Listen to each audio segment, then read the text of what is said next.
Hey there guys, it's Camille and welcome to my vlog and welcome to another year because 2020 has officially ended and it's 2021. So if you are finding a new space for creativity or you're looking for a new hobby or you want to learn a new skill while you guys are stuck at home, then this video is for you guys.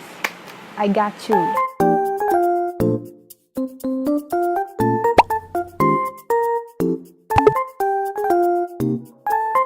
So for today's vlog, I will be sharing with you guys my love from the stars, my love for calligraphy. For today's vlog, I will be showing you guys how I do calligraphy, what are the tools that you need to do this, calligraphy, some tips and tricks and recommendations. Take note, I'm not a professional calligrapher or hand letterer, but this is just how I do when I started calligraphy. Are you guys ready? I hope you do and hope you enjoy. Let's begin. Before we start, for the materials, you can use any kind of writing tool that you have without using an expensive brush pen. So let's start creating folk calligraphy, also known as fake calligraphy. It is a great option for those who are not yet used to calligraphy. It will help you get used to where and how the thin and thick downstrokes are formed. So how do we fake calligraphy? First, write a word in your desired font or use your normal handwriting. Make sure to leave enough space between the letters. Second, identify the downstrokes. Draw a parallel line next to the original line for every downstroke. And third, fill in the downstroke. Make sure all of your downstrokes are the same thickness to keep it consistent throughout your word. Then you're done! Now, let's master one of the basic things to know in calligraphy, the basic strokes.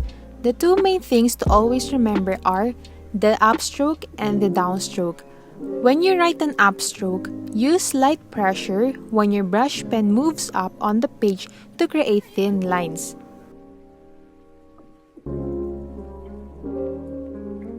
And press down on the brush pen and use heavy pressure when your brush pen moves down on the page to create thick line.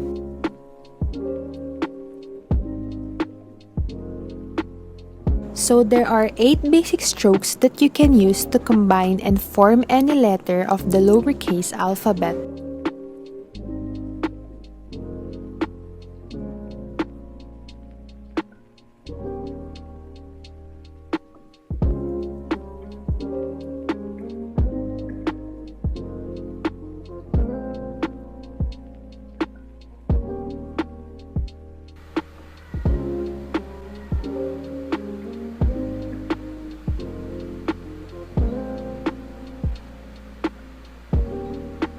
And this is how you combine the basic strokes to achieve different letter forms. Now, we can move on to individual letters. This is the basic calligraphy alphabet in lowercase.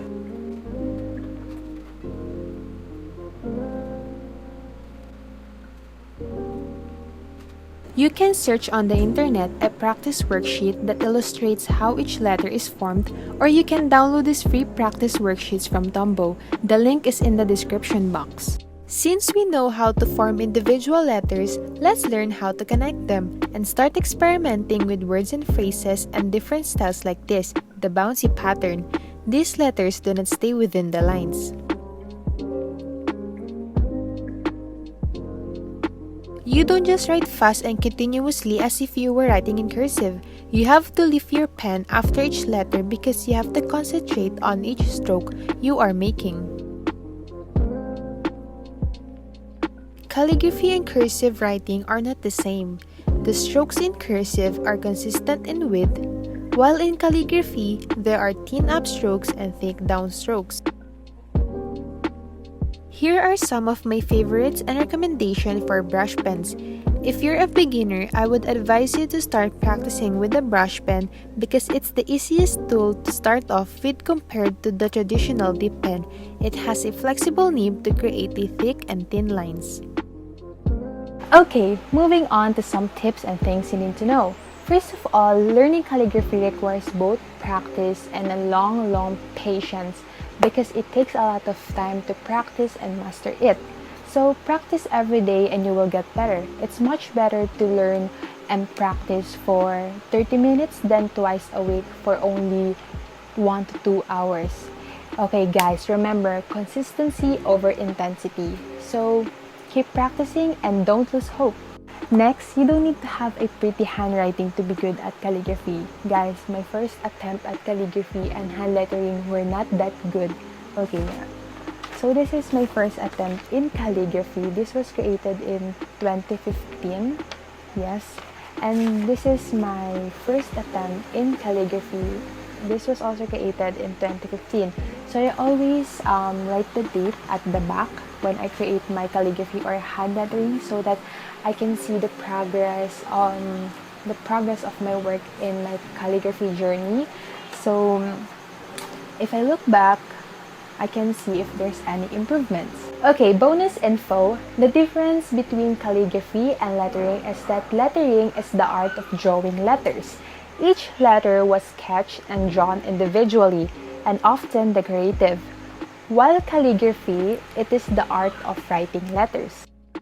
I've been doing calligraphy for years. I'm a self-taught. I started learning calligraphy in 2015, making this year my 5th year. I never took classes on it. I learned how to do calligraphy through searching on Google, Instagram, and Facebook groups. Yes, I suggest you guys to join any Facebook groups or any local groups that is related to calligraphy for you guys to get inspired and be motivated to improve your skills. And lastly, create your own style. You don't have to be as good as the people you see doing calligraphy. We all have different styles, guys. Okay, use them for inspiration and figure out your own style, guys. Just keep exploring your creativity, trust the process of improvement, and once again, practice not for perfection but for our progress. Hopefully you find these basic guides and tips useful. If you have more tips for beginners, please comment down below. Thanks for watching. Bye!